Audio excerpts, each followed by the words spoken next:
नमस्कार दोस्तों। आज की हमारी कहानी समर्पित है उन सभी गृहिणियों को जो न केवल अपने घरों को संवारती हैं बल्कि अपनी मेहनत और समर्पण से हर दिन अपने परिवार की देखभाल करती हैं। ये वो महिलाएं हैं जिनकी दिनचर्या हमें साधारण लगती है, लेकिन उनकी मेहनत और संघर्ष किसी सुपर हीरो से कम नहीं। आइए आज हम एक ऐसी ही गृहिणी की कहानी सुनते हैं जिसने अपने परिवार के हर सदस्य के लिए क्या क्या नहीं किया। चलिए इस दिल को छू लेने वाली कहानी की शुरुआत करते हैं। एक गृहिणी जो हर दिन की तरह आज भी सुबह जल्दी उठी थी। उसकी आंखों में थोड़ी थकान थी, लेकिन चेहरे पर वही मुस्कान थी जो वह रोजाना घर के लिए सजाती थी। जैसे ही उसने भगवान का नाम लेकर अपने दिन की शुरुआत की, वह रसोई में पहुंच गई। चूल्हे पर पानी चढ़ाया ताकि सबके लिए चाय बना सके। फिर वह बच्चों के कमरे की ओर बढ़ी और धीरे से उनके सिर पर हाथ फेरते हुए उन्हें नींद से जगाया। बच्चों को उठाना कोई आसान काम नहीं था, लेकिन मां का प्यार ऐसा होता है कि बच्चे आखिरकार उठ ही जाते हैं। वह जल्दी जल्दी से उनके स्कूल की यूनिफॉर्म निकालने लगी ताकि वे समय पर तैयार हो सकें। सास ससुर की चाय तैयार हो चुकी थी और उसने उन्हें आदर के साथ चाय दी। सास ससुर की सेहत का ख्याल रखना उसकी प्राथमिकता थी, इसलिए वह उनके पसंदीदा नाश्ते की तैयारी में जुट गई। इस बीच बच्चों की यूनिफॉर्म पहनाने का काम भी वह साथ साथ कर रही थी। समय कम था और स्कूल की गाड़ी का समय हो रहा था। बच्चों को तैयार करने के बाद उसने जल्दबाजी में उन्हें नाश्ता कराया। तभी स्कूल का रिक्शा आ गया। बच्चों को बाय बोलने के बाद वह पति के टिफिन की तैयारी में जुट गई। उसे याद था कि पति को आज जल्दी ऑफिस पहुंचना था। जैसे ही वह टिफिन तैयार कर रही थी, पीछे से पति की आवाज आई, मेरे कपड़े निकाल दो, ऑफिस जाना है। उसने बिना किसी शिकायत के जल्दी से कपड़े निकाल कर दिए। नाश्ता तैयार करके पति के सामने रखा ही था कि छोटी ननद आ गई। भाभी, आज कॉलेज जल्दी जाना है, मेरा भी नाश्ता लगा देना, उसने हंसते हुए कहा। ननद की इस बात से उसके होंठों पर भी एक हल्की मुस्कान आई और उसने जल्दी से नाश्ता लगाया। देवर भी आ गए और अपने नाश्ते की मांग कर बैठे। अब नाश्ते की तैयारी पूरी हो चुकी थी। सबने तसल्ली से नाश्ता किया और अपने अपने कामों में निकल गए।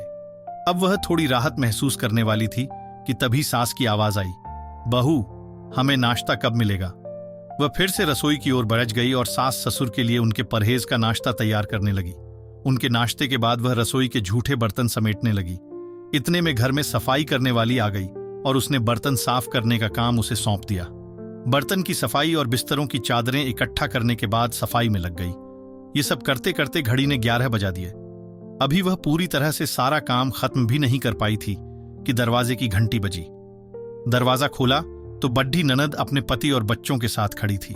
उसने दिल से उनका स्वागत किया और उनके चेहरे पर आई मुस्कान देखकर उसकी सारी थकान जैसे गायब हो गई।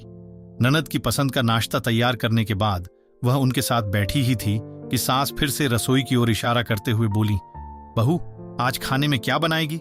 घड़ी पर नजर डाली तो 12 बज चुके थे। अब उसे चिंता होने लगी। जल्दी से फ्रिज से सब्जियां निकाली और दोपहर के खाने की तैयारी में जुट गई। खाना बनाते बनाते दोपहर के 2 बज गए।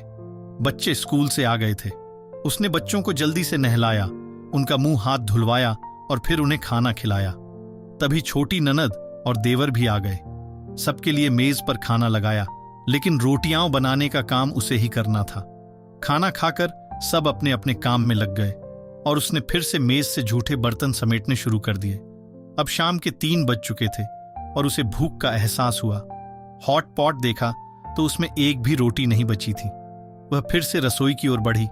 तभी पति घर में दाखिल होते हुए बोले, आज देर हो गई, भूख लगी है, जल्दी खाना लगा दो। उसने जल्दी जल्दी खाना तैयार किया और मेज पर लगा दिया। अब तक 4 बज चुके थे। पति को खाना परोसते हुए उसने सोचा, आज सुबह से मैंने कुछ खाया भी नहीं। जैसे ही उसने पहली निवाला उठाया, आंखों से आंसू बहने लगे। पति ने देखा और चिंता जताते हुए पूछा, तुम रो क्यों रही हो। वह कुछ नहीं बोल पाई।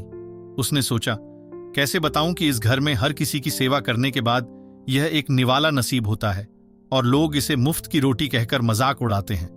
लेकिन पति के बार बार पूछने पर उसने बस इतना ही कहा, कुछ नहीं, बस यूं ही। पति हंसते हुए बोले, तुम औरतें भी ना छोटी छोटी बातों पर रो देती हो। वह चुपचाप सोचने लगी, क्या ये लोग कभी समझेंगे कि एक गृहिणी की जिंदगी कितनी कठिन होती है, कितना प्यार, कितना त्याग और कितनी मेहनत इस घर की खुशहाली के पीछे छिपी होती है। अब तक शाम के 5 बज चुके थे और वह एक और दिन की अनकही अनसुनी कहानियों को अपने भीतर छिपाते हुए घर के कामों में फिर से लग जाती है। दोस्तों, इस कहानी से हमें यह सीख मिलती है कि गृहिणियों का त्याग और समर्पण बहुत महत्वपूर्ण है, लेकिन अक्सर नजरअंदाज कर दिया जाता है। हमें उनकी मेहनत की कद्र करनी चाहिए, उनके संघर्षों को समझना चाहिए और उनके प्रति आदर और कृतज्ञता दिखानी चाहिए। परिवार के सभी सदस्यों को घर के कामों में सहयोग देना चाहिए ताकि उनका बोझ कम हो सके। तो दोस्तों, ये थी एक गृहिणी की कहानी। क्या आप भी अपने जीवन में ऐसी किसी महिला को जानते हैं? अगर हां, तो इस वीडियो को शेयर करें और उनकी मेहनत को सराहें, क्योंकि हर गृहिणी का जीवन इतना ही कठिन और संघर्षपूर्ण होता है जितना हमने इस कहानी में देखा। इस वीडियो को लाइक करें, चैनल को सब्सक्राइब करें। मिलते हैं अगली वीडियो में, तब तक के लिए धन्यवाद।